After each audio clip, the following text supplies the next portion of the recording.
Buenos días, amigo televidente. Aquí Coloquio Cultural, José Antonio Torres, para hablar de los temas que a ustedes les interesan. Cada sábado, 11 de la mañana, en Televisión y por nuestro canal de YouTube, coloquiocultural.com. También en la web, www.entelevisión.com.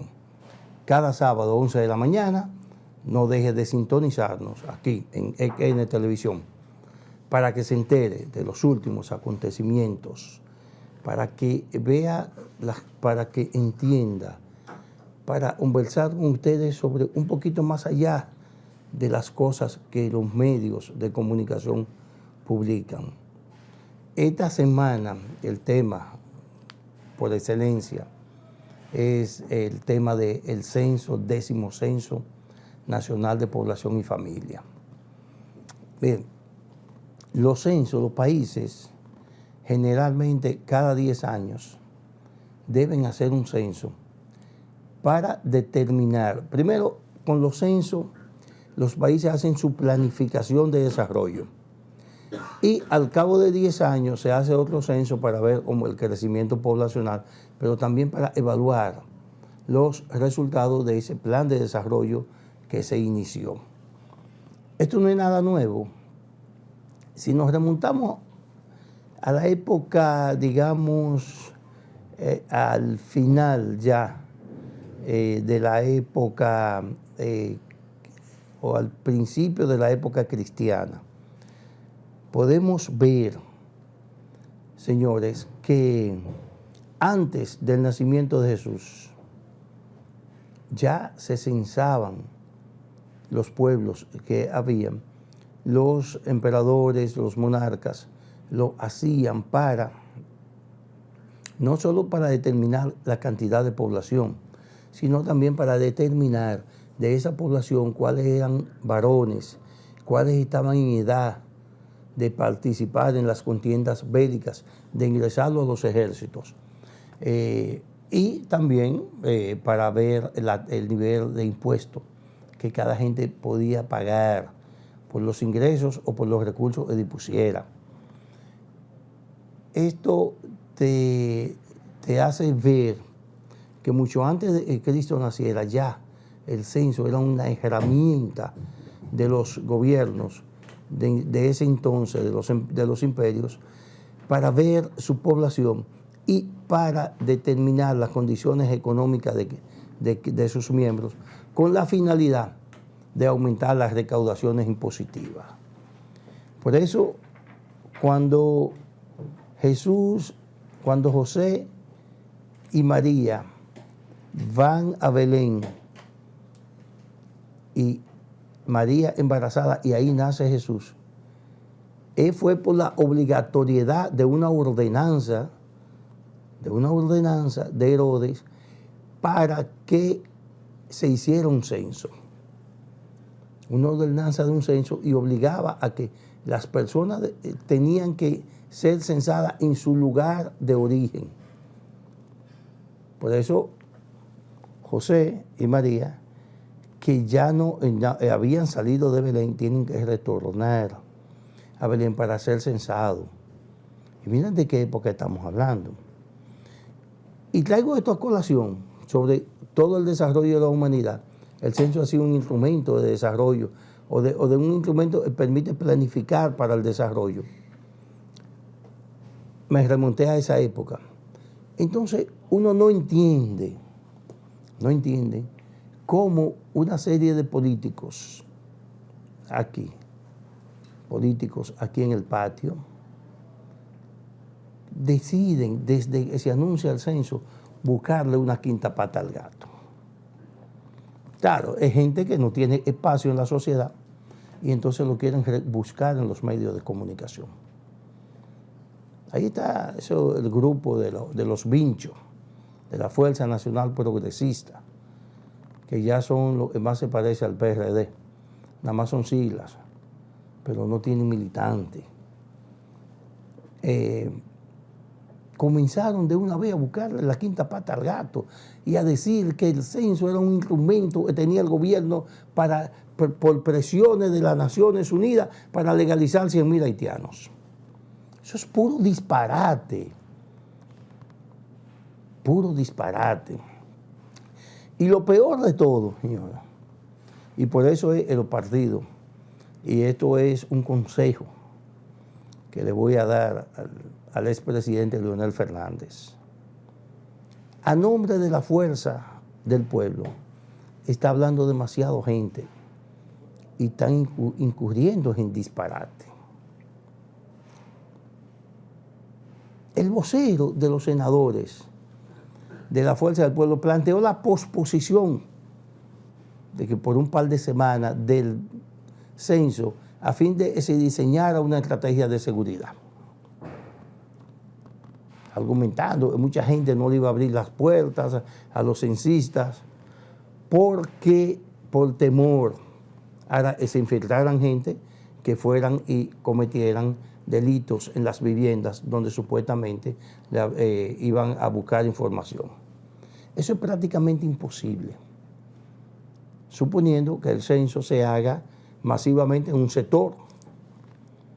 Porque yo me imagino que no, y el censo comenzó el jueves, con algunos problemas técnicos, pero comenzó. Entonces, la seguridad no creo que vaya a tener inconveniente, porque la gente está muy identificada y porque además en los sectores donde se va a censar, me imagino que la presencia policial debe ser mayor en tiempos normales, porque también hay que proteger a los censistas y también a la gente que suministra la información. El propio presidente dijo en una ocasión, creo que ayer, dijo, no usen, pidió que no usen el censo como instrumento político. No, eso fue el viernes, eso fue el jueves, precisamente en esa imagen que ustedes están viendo ahí, cuando a la familia presidencial, la directora nacional de estadística, de la Oficina Nacional de Estadística, fue a censarlo a la residencia presidencial. Y ahí el presidente habló con los medios y le pidió a los políticos que no usen el censo como un instrumento político. Porque, ¿qué pasa? Con el censo se beneficia a todo el mundo.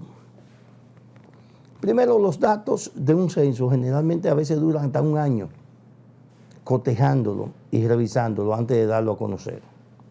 Esa es una. Dos, los datos que se obtienen en el censo son datos públicos y tú lo usas como instrumento de trabajo los partidos del gobierno, el partido del gobierno, pero también los partidos de oposición, los empresarios, las escuelas.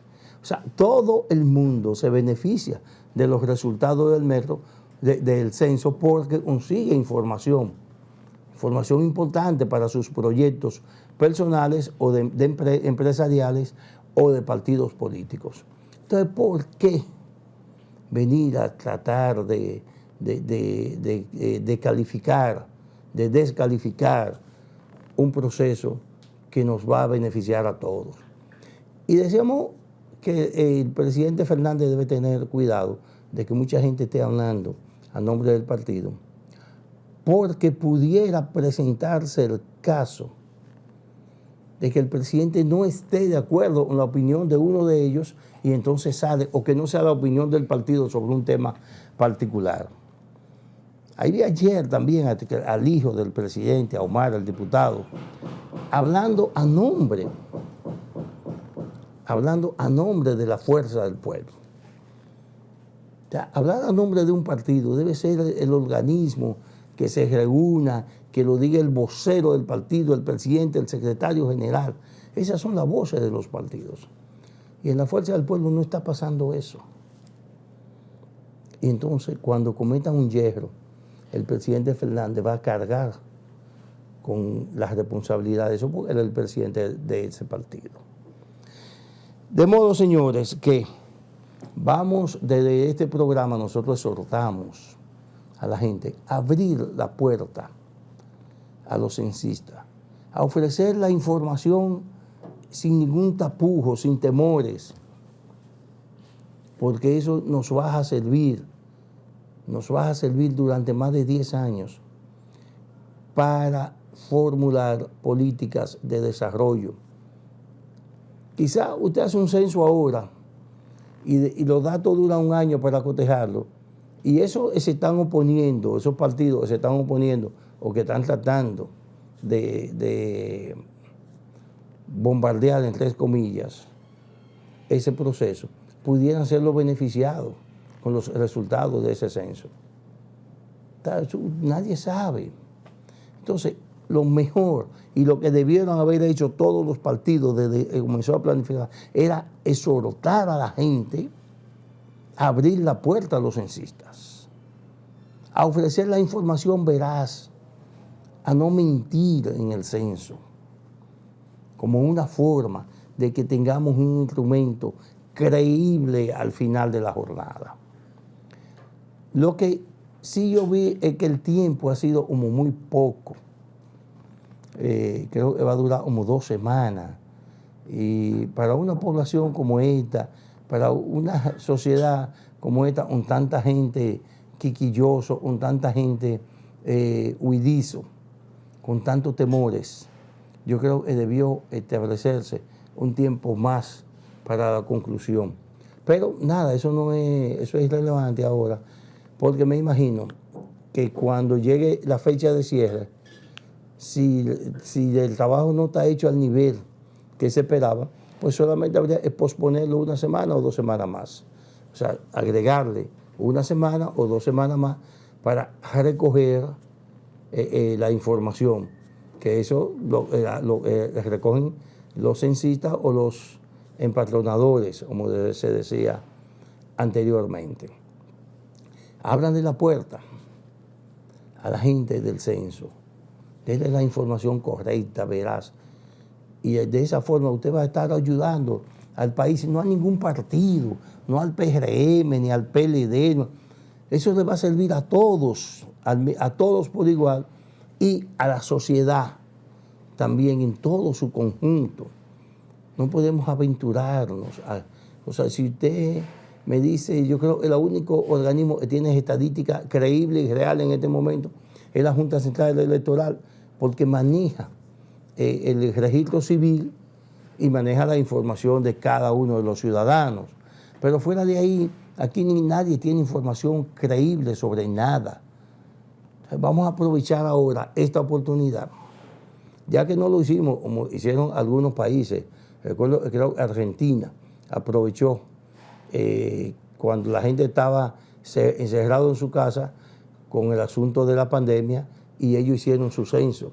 Y hubo países que aprovecharon que todo el mundo estaba en su casa para censar poblaciones completas. Y ahora están arrojando resultados de eso que se hizo en ese momento. Pero nosotros no lo hicimos en ese momento, pero sí comenzamos a hacer el jueves, y necesitamos que todo el mundo lo respalde, porque lo decía, eso no va a beneficiar al PRM, ni al PLD, ni a Abinader, ni al gobierno que venga. Nos va a beneficiar a todos durante más de una década, porque vamos a contar con cifras reales sobre casos de particulares. Eso nos va a ayudar bastante, bastante, bastante. Otro tema, amigo televidente, otro tema, y es lamentable. Me parece que mi compueblano Chu Vázquez no pega una. Oye, es lo que parece. Una cosa, o el hombre es muy ortodoxo o está muy mal asesorado. Una de dos, porque una gente no puede estar yendo de paso en falso a paso en falso. Eso no puede ser. Fíjense, la última resolución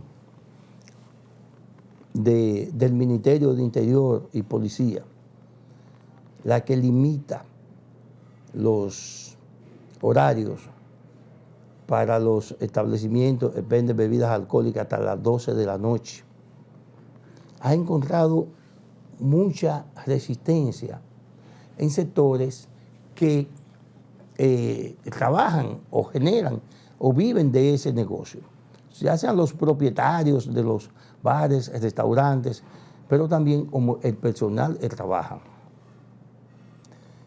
Uno de los voceros decía ayer, solamente en la provincia, en una marcha hicieron precisamente frente al interior de policía, y una parada de protesta. Fue ayer viernes al mediodía. Y uno de ellos decía que solamente en Santo Domingo Este había 50.000 personas que vivían de ese tipo de actividad. Y miren, mi posición es medio extraña en ese sentido, porque, como decía el difunto Atuey de Cans, yo no estoy ni a favor ni en contra, sino todo lo contrario. Ahí es que la situación se ve como que uno dice, vean acá, ¿y qué es lo que está diciendo Torres en esto? Lo que estoy diciendo es yo, en términos personal, respaldo ese tipo de medidas. Y creo más. Creo que los negocios de bebidas alcohólicas, de golpe o porrazo, debe haber una legislación para que la gente se acostumbre, y los negocios de venta, de expendio de bebidas alcohólicas debieran funcionar, en mi opinión personal, desde las 12 del día hasta las 12 de la noche. O sea, el día tiene 24 horas. Pues bien, vamos a darle 12 horas de esas 24, la mitad del día, para toda esa diversión. Perfecto. Ahora, ¿por qué fijo una posición incluso un poquito más radical que la de Chu, pero no estoy con el argumento que grimió Chu Vázquez para tomar esa medida? Señor, vamos a una pausa y cuando regresemos vamos a continuar con este tema, porque a veces como usted piensa, está medio complicado, como que estoy con Chu o no, sí que no. Pero eso lo vamos a desglosar después de la pausa, señor director.